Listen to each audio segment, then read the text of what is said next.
Hello, Suns fans. This is Suns Latest. I am Rich Rubin. We are going to start off with an amazing quote from an amazing human being. Quote of the day: I just knew if it could be done, it had to be done.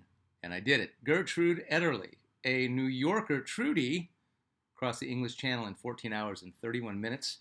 In 1926, she was the first woman to cross the English Channel, broke the record by a dude, this Italian guy named Sebastian Tirabacci, swam it in 16 hours and 23 minutes, almost broke his record by 2 hours. She tried to swim the channel the year before, but she got sick and she was pulled. The channel is roughly 21 miles, depending on conditions. Swimmers wrapping up their channel swim can actually see France. Like they left over, they see France, and they get pulled because of water conditions. Like they won't be able to get in, even technically, if it was a straight swim, there'd be an hour left and they can see land. Their captain, their team, the boat, the officials of the race, they'll pull them. And then they have to wait for the next year, the next window to swim this all again. I know all this because my pal Rachel Griffin just swam the English Channel. And like Trudy from the year before, she gets there and her window closed. And the conditions were never right. They were too dangerous. So she had to train for another year. And I got the privilege of training and swimming with her. I am in no way a channel swimmer. I have no desire to do it. But it is a huge accomplishment. And sometimes things just have to get done. And that's as simple as you have to make it. So I think that's kind of cool. All right, we have a ton of rumors. We're going to start with a quick thought before we get to Devin Carter, part two. Thought about Jonathan Kuminga. And there's more to it, but we're going to quickly cover it today. Notice how the Suns and the Kings, they offered decent cash for the Warriors forward, and the Warriors and Kuminga turned down both offers. No one is asking, at least publicly, about him since. There's been nothing about Kuminga since the Warriors either said no or Kuminga's camp said no to the Suns and Kings offers, respectively. Since the Suns offered double the cash the Warriors did, along with the Kings offering more than the Warriors did, maybe we screwed things up for the Warriors, and now they can't unload Kuminga. Kuminga's camp thinks he's worth $90 million over 4 years, which is roughly what the Suns offered, and the Warriors offered half of that and half the time, 45 for 2. So maybe his camp are of the belief that that is what Kuminga is worth. He's not. He's barely worth $45 million over 2 years. But perception, man, that is what they think he's worth.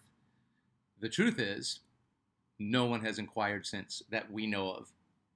And the camp hasn't said anything to the Warriors either. This is a bizarre situation for a guy who has not 100% proven himself, but shows that he can play in the NBA. So either way, he's not going anywhere except until next month. I don't think he'll be on the Warriors at the start of the season. There's another scenario brewing involving the Suns, the Warriors, and 2 other teams. And I'll have more on that later. But right now, that is the deal with Kuminga. There's going to be some more on the next Suns Latest, I promise you. So we talked about Devin Carter of the Kings before, and I'm going to talk about him again because there's chatter that the Kings are now furiously trying to move Carter to bring in Russell Westbrook. And this was started last week, and this is after Westbrook made it very clear that he would like to go to the Kings, and then the Kings said, nah, we really don't want Russell Westbrook. We got all we need. So now this leaves Carter's fate up in the air because, yes, they'd like to move him, but they don't know where they're going to move him if they insist on making room for somebody like Russell Westbrook. Westbrook on the Kings would be a match made in hell, and I like it because we're in the same division. And the Kings are always a thorn in the Suns' side, but they're never a threat. They haven't been a threat since the early 2000s. So whatever, take Westbrook. This has nothing to do with Westbrook. This has to do with Kings' decisions. I don't think Westbrook is needed on that team. He needs to be a 9th guy on a contending team. Carter is 23. He plays defense. He is very tough. He is very athletic. Is talented enough to get at minimum spots at point guard, and he's usually listed just as guard because he hasn't played enough for anybody to really define him, but he is definitely a guard. And but what I've seen is he's a combo guard. So he has the affinity to play shooting guard, but in the right system, make him a point guard. In other words, he's not Jalen Green where it's like he doesn't really classify at all as a point guard. This guy, you could turn him into a point guard, and he'd probably excel, probably better than somebody like Jalen Green without the offensive capacity. So Carter also doesn't cost much, and he would probably be a very good fit next to Devin Booker. So we're going to be following Kuminga. We're going to be following Devin Carter over the next few weeks. And that's going to be happening right up until the preseason. So, all right, let's get to your comments, and then we're going to get to ranking the 15 because I love your comments, and you all are like, And what I love is there's so much consternation about just like the 15, the 14, the 13th guy. But we're going to break them down and go over it. But for comments right now, at Mr. DeCasso 9637, Scott Foster and the Chris Paul feud is cinema. Yeah, I mentioned referee Scott Foster on a recent Suns latest. I briefly mentioned referee Scott Foster and former, I love saying that, former and never allowed to ref an NBA game again, Tim Donaghy in the last Suns latest. I did not mention Scott Foster in regards to Chris Paul in their BS situation that should have gotten Foster at minimum suspended for the NBA playoffs, if not banned from the NBA altogether. And I don't use banned from the league lightly. I think guys that have drug issues, especially players, should get at minimum a second chance. I think the lifetime ban isn't good for anybody, especially somebody like John Drew back in the day. Even Roy Tarpley, who really struggled, but the best thing for him was to play basketball. So, but when it's so freaking clear that an NBA ref has an agenda, a personal agenda against a player, I don't care who Chris Paul, I don't care how Chris Paul conducts himself. He's Chris Paul. He's arguably a top 5 point guard of all time. He's arguably a top 20 player of all time. And then you got this ding-dong referee who's not very good and makes very controversial calls. Who cares what a referee thinks? I'm sorry. Billy Kennedy is a pal of mine. He's a referee. But he'll be the first to tell you, no one's here to watch us. Scott Foster doesn't seem to grasp that. It's kind of unreal. Also, Donaghy was like his best friend during the whole point shaving thing that got Donaghy banned. There's a few more things that the NBA needs to clean up. This is one of them. And that might be a whole other segment on Suns latest, although I think I just covered it pretty clearly. At Stumpy Wan 2. You are new to Suns latest. Hello and welcome. Did you say Catholic friends regarding Mia Hamm haters? Oh yeah, Mia Hamm was the quote of the day the other day. Did you say Catholic friends? What? No, I said the cast of Friends, the television show, had a thing. They had a joke about Mia Hamm where I said on the quote yesterday that everybody loved Mia Hamm except the cast of Friends. And they had a joke that they don't like her. The Catholic Friends? Wow. Okay.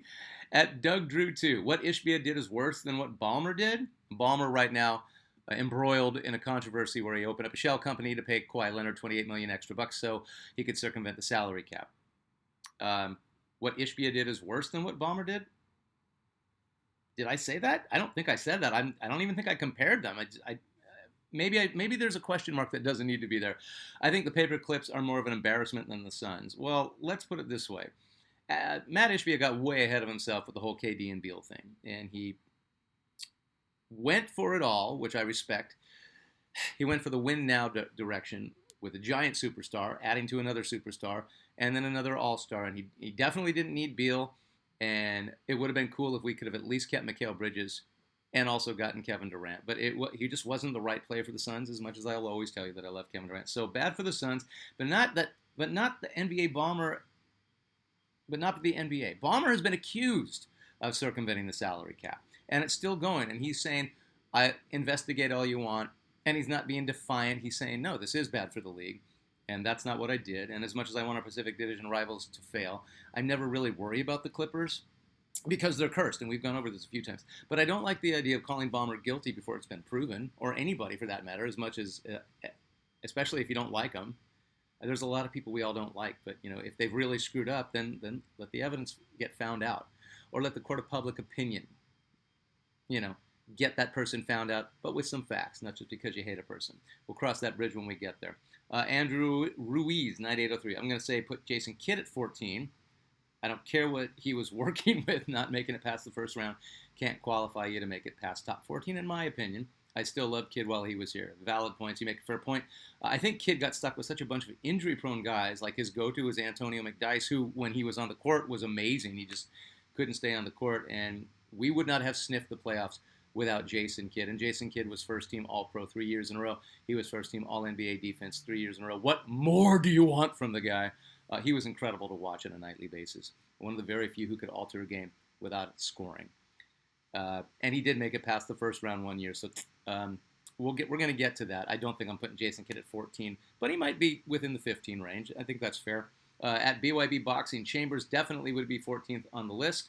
He was good, yet not top level in any way. He was a top level scorer. I don't care if you only did it once, and he did. He was 5th in the league in scoring his second year with the Suns with a 27 points per game average. That is top level scoring. So I'm debunking your comment.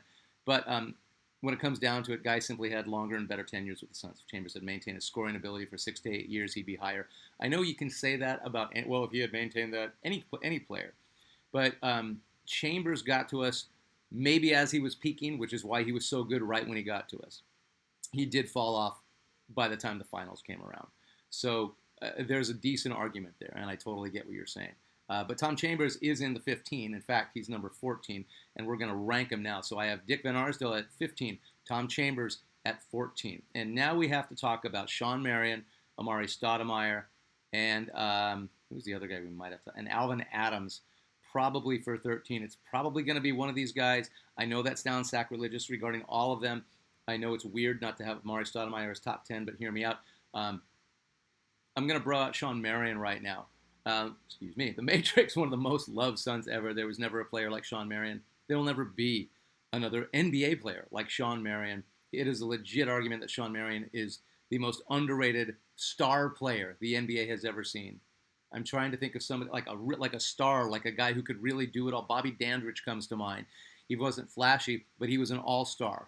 And in my humble opinion, he was the reason the Washington Bullets won their one and only title, even though he didn't get playoff MVP. He was the steadiest guy on that Elvin Hayes and Wes Unseld-led team that beat the Sonics in 77, 78. I'll always mix that up. Not an exaggeration to put Marion right up there. Played for the Suns from 99 to 08. 4-time All-Star with the Suns. 2 times All-NBA third team with the Suns.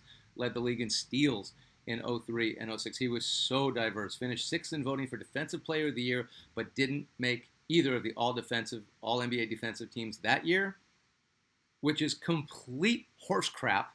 How are you a top 10 defender, but you don't make an all-defensive team? How does that work?